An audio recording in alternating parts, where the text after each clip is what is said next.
because I had just seen the scene right before we recorded it. So I'd only seen it just moments before, so it was pretty intense, yeah. And I don't want to spoil it in case you haven't seen the end. Yes?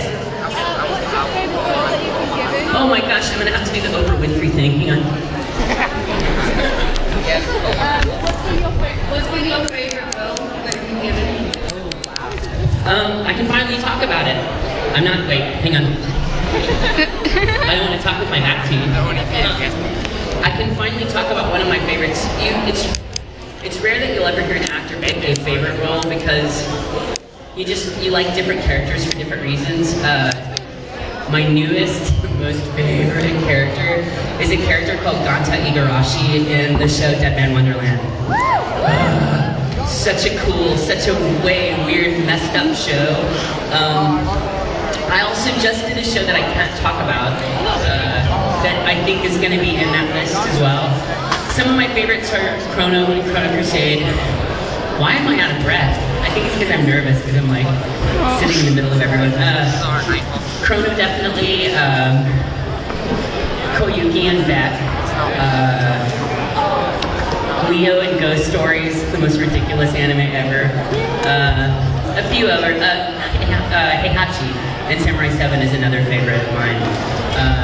But yeah, there's lots of favorites. I'm most excited about Ganta, and the funny thing is I'm missing like one of the biggest fights tonight because they're showing it on television in the US right now, and I'm missing the fight between the woodpecker and the crow tonight, and I was like, oh, I miss it live. So before the dance happens tonight, I'm gonna go run back to my hotel and hit my Twitter account and say, y'all cheer the fight on for me. But that's one of my new favorites. Who's got one? Yes, I don't have to walk far, watch. You say something as Yamazaki. Yamazaki is actually pretty close to myself. He's just angry all the time. The character she's talking about is from a show called Welcome to the NHK, and he is the super nerdy, super anime fanboy, super otaku computer geek guy, and he's yes, hentai computer video game programmer. He keeps saying it's just a moe game, but we know better than that. And the funny thing is, when I was recording it, his room looks just like a friend of mine's room. And I called him up, I was like, oh my god, Nathan, I'm working on this show, and the character has a room that looks just like yours. And he goes, if you say NHK, I'm going to kill you. And I'm like, dude, it only hurts because it's true. But all the lines that I can think of Yamazaki's are not appropriate for a big room. But it's just my voice. It's kind of, I'm lucky in the fact that like, a lot of characters I do just sound a lot like me. It's like when people ask me to do Kaori Hitachi from Oran High School Host Club, I'm like, okay, that was weird. That's just so much like my voice. The only difference is it's kind of in my nose, like, and the easiest way to like portray that is saying the word commoner, and then the way he would say it is like commoner. Like he says everything, like a lot of tricks I use for like characters kind of have a nasally speaking, a nasally way of speaking. I don't know if that's the proper word. But yeah, Yamazaki's more ranty and angry. It's me with no coffee. That's probably what Yamazaki is. If I think of a line in a minute, I will do it. I'm trying to think of something that's not dirty. Because I only ever remember him ranting about women and why he hates women. You know, that whole rant about why women are so bad. That's the only thing that comes to mind because it's one of the funnier. No, I can't start doing fiction now. There's a video of me saying I love you, Sanzo, in Son Goku's voice, and now everybody always tries to get me to say it, and I'm like, but it's already on YouTube, why do I have to say it again? But I'll have to think, I'll think of something good from NHK, I'll let you know so you can get your camera ready. Who's got a question? Wow. Hi, cameras. Who's got another question? Yes. Oh man, wow, you talk about a line I can't say in this room.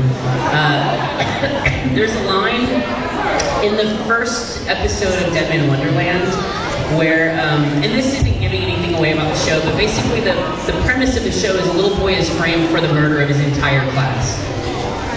And then he gets thrown into a prison where he has to compete to survive, basically. It's kind of like anime meets Running Man. And the most incriminating piece of evidence looks like a confession over video. It looks like him, it sounds like him, and it's this kid confessing this horrible, horrible crime. And I won't say the line. It's the most offensive thing I've ever had to say as an actor, period. The worst thing is my mother, because we've been watching it. We've been making a big party of watching it on TV. And even though they're bleeping it on Toonami, they're kind of South Park bleeping it, if that makes sense. They're bleeping it just enough for you to know what they're saying. I have never, ever been more embarrassed to be an actor as that moment. I was like, Mom, go in the other room, Mom, and it was too late. She heard it. So she was like, well, aren't you grown up? So, but my favorite line, and it's not awkward, but it's a line that I had an awkward moment because of. I watched, like, is the person that brought Broken Wing to the autograph session really in here? No. I watch a lot of shows that I do when I'm on a plane with headphones on, and sometimes they're funny shows, and sometimes they're not. And when I was watching Sayuki, Monica and I were traveling to a convention, and there's this episode 23 who sends Gosho out to get food, and he gets distracted by a woman, as usual. And my character is always hungry. That's really loud, stop it. I'm distracted easily. We have to basically go rescue him from this evil woman, this bee woman who's flying down to kill him.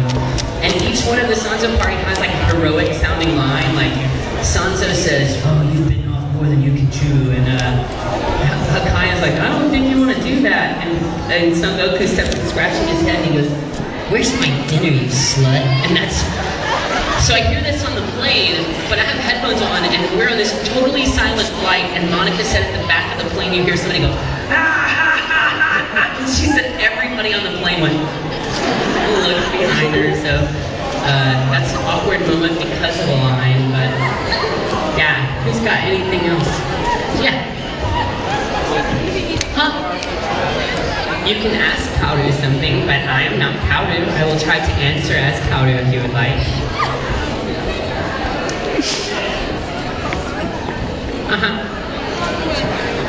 How would I react to Renge in what situation? Oh, how would Kaoru react to Otaku here? I think Kaoru is, of all the twins, the most easygoing and most easy adaptable. Even the whole twin kissing thing is just fan service, because that's not their thing, but they know the girls really like it, so they're like, okay, we'll almost kiss for you. So I think the twins probably are the most easygoing and wouldn't care.